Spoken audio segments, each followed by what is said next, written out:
Good afternoon. I'm First Warn 5 Meteorologist Mike Nicco. Thanks for stopping by and checking out your forecast. It's Monday. It's the beginning of the work week. A short work week though, right? Yay, that's going to be the case. And because of that, we're going to have some differential weather all throughout the week. And I know we're all kind of looking towards the weekend. So let's talk about what's going to happen first with the rest of today, because we still have some storms in the forecast. They're scattered in nature, and the likelihood of them being severe has passed. They could have some locally heavy rain, some locally gusty winds, but we're not expecting anything severe. So there's some good news to start off this forecast. Let's get deeper into what's going to happen once these storms pass. We're going to dry out, and I mean literally dry out. The humidity is going to go away for a few days. We're going to escape summer humidity until possibly Thursday, and then it's going to start coming back. And by the time we get to Thursday into Friday, yep, the heat and humidity builds back, it returns, it can't stay away very long, and it's going to bring us some slim chances of some storms. Very slim, nothing to change. I don't think any plans over possibly Saturday could be the most impactful. All right, let's talk about what's going to happen the rest of today. We go from a 30% chance of storms right now through about 1 o'clock, and then we'll jump up to something that could be more impactful. Again, they're very scattered. It's a 40%, but you know, anytime we get to that 40% threshold, we throw a first one on there to let you know that it is going to possibly be impactful. And the temperatures, boy, you're going to like those in the low to mid 80s. So here's a look at the radar. I've pushed it back an hour so you can see the trend of how around Highway 36 and northward, St. Joe, Cameron, Chillicothe, you've got some more widespread rain and some embedded showers you can see moving across the river from Atchison and heading up towards St. Joe. That's going to continue the next hour or two and then move on, and then we'll have some other storms develop. But the good news, any of the storms that develop outside the green will not be severe, and there's an ever so small chance in Chillicothe, Marshall, and Sedalia, in fact a 1 in 5 chance that you could have something severe pop this afternoon. Gusty winds up to 60 miles per hour, heavy rainfall, again on a local scale possible. We're not looking at the likelihood of flooding. We don't even have maybe more than a 5% chance of that. So moving forward, you can see the model's got a really good grasp on the showers that are moving through north central Missouri. Let's see what pops up as we head to the 2 o'clock frame. There you go. You can see some stronger storms starting to develop, especially around Interstate 35, give or take, you know, about 30 or 40 miles. These are going to drift off to the east. And as they drift off to the east at about 20-25 miles per hour, lightning will be an issue if you're going to be outside, and that brief heavy rain. Notice it's very scattered in nature and not really in the metro right now. So let's continue to move from 5 o'clock on, where we're looking at a pretty decent commute. By 7 o'clock, you can see actually we're looking at a much smaller chance. They're diminishing, they're dwindling, if you will. We just don't have a lot of heat today. You know, topping out in the low to mid 80s does not make the atmosphere very conducive to widespread storms. And that's good news. That means if you have something planned, or maybe you're off all week and you're looking to do something this evening, it's going to be, for the most part, really nice for you to be outside with those temperatures that are so much cooler, but the humidity, you're still going to have to deal with that. By 10 o'clock, gone. So I want to look at the possible rainfall. If you get caught under one of these storms, what I said by brief, heavy rain, you can see some areas around a 1/2 inch, some areas a 1/4 inch, some areas less than a 1/10 inch. That's how scattered in nature the heavy rainfall is going to be also. I know you're looking at Richmond, it's kind of sticking out. That's not a guarantee, that 1.25 inch, but that gives you the potential or the possibility that one storm could be that strong and actually push that towards you. So if you're going to be out this evening, look at 6 and 7 o'clock.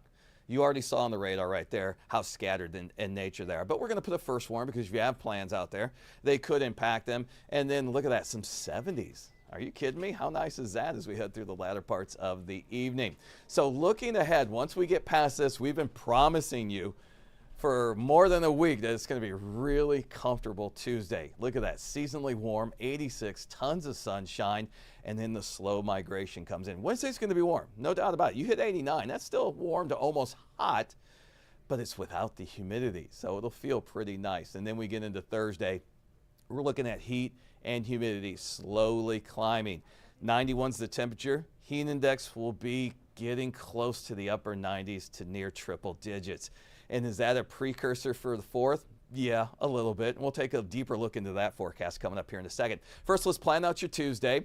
Waking up 64 5 degrees. Are you kidding me? It's been a long time since we've had that nice of a morning. By 11 o'clock, we're at 79, so we're just flirting with the low 80s by the time we get to lunch. And then mid 80s for the better part of the afternoon into the evening hours, because we're going to have a ton of sunshine. Not much of a breeze out there, but notice it's coming out of the north. It comes out of the north, it's pushing away that humidity as we head through Tuesday, and that'll feel pretty good.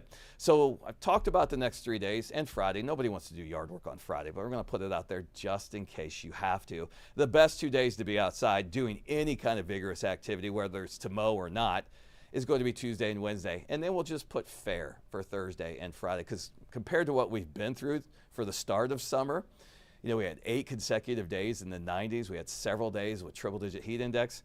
When we return possibly to those temperatures, we're going to feel a little bit better about how we're going to handle them and know what to expect. So we'll put fair on there for outdoor activities. All right, here's another way of looking just how comfortable it's going to be. We're back down to just a bit humid for Tuesday, almost into the comfortable range for Wednesday. And then you can see Thursday, Friday, back into the muggy, and then we go muggy to miserable over the weekend. It is going to be definitely hot. In fact, what is it going to feel like?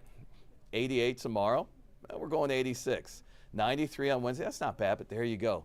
Look at Thursday, we're up to 99. And I think that 92 for Friday is underdone. I think we're going to be closer to that 99. But notice the heat and humidity returns just in time for the holiday weekend, when so many of us are going to be off working out celebrating our nation's anniversary. So let's talk about the Stars and Stripes picnic Friday at 3 o'clock. Just a 20% chance. What you really will deal with and what you want to be prepared for are those 90-degree temperatures and those heat index values in the mid to upper 90s. Even during the evening, it's going to be a little stuffy, 86. But the good news on Friday, because the southerly winds are returning and bringing back the heat and humidity, Friday's going to have our fastest winds. So the heat index is going to be mitigated a little bit by those fast winds. Now, looking at the rest of the holiday weekend, you can see we've got a 30% chance of storms Saturday. So even though it's not a great chance, it's out there, and we want to let you know that possibly it could impact it. And of course, we'll time that out a little bit better as we get closer to those random storm chances. So here's a look at your complete Security Bank 7-day forecast. And what you see is today. The red sticks out, doesn't it? That first one for the next several hours, and then 63 Tuesday morning, 65 Wednesday morning, 68 Thursday morning. That's still pretty nice. We start the string of very limited, minor rain chances Thursday. You know the hype we get in the summer. Pop-up, random, could happen anywhere. 20% Thursday and Friday. Even at 30% on Saturday, we're not thinking it's impactful yet, but we'll definitely keep an eye on, because we know so many people will be out and about. And then Sunday, we're looking at 89 and a 20% chance. So that's rounding out your Security Bank 7-day forecast. I hope you have a great rest of your afternoon, and we'll see you again soon with another update.